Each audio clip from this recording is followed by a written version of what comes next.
Theresa May calls Donald Trump to say his steel tariffs are unjustified. Theresa May has told President Donald Trump in a phone call that U.S. tariffs on EU steel are unjustified and deeply disappointing.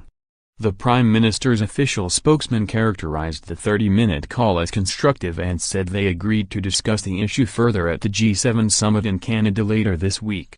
The PM's official spokesman said, "The Prime Minister raised the U.S. decision to apply tariffs to EU steel and aluminium imports, which she said was unjustified and deeply disappointing." She said the US and UK and EU are close national security allies and we recognize the importance of the values of open and fair trade across the world. The Prime Minister also underlined the need to safeguard jobs that will potentially be affected by this decision. It was the first time the two leaders have talked since Trump imposed a new 25% levy on steel imports and 10% aluminium.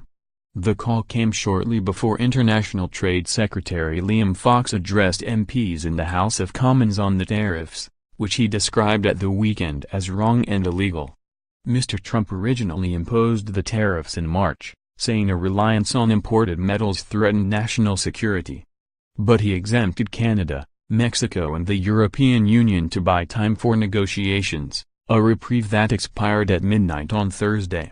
Football hooligans have until Tuesday to hand in passports before a World Cup footballer fined £1,000 for taking picture of Jason Punchin in court. Man tried to buy alcohol with Little Britain driving license. The decision not to extend the exemption led to accusations that the president was triggering a trade war which could hit economies around the globe, including that of the US.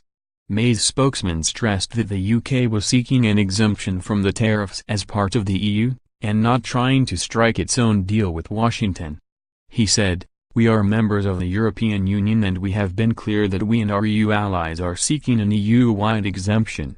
More, Saudi Arabia issues driving licenses to women for the first time in decades. More, footballer fined £1,000 for taking picture of Jason Punchin in court.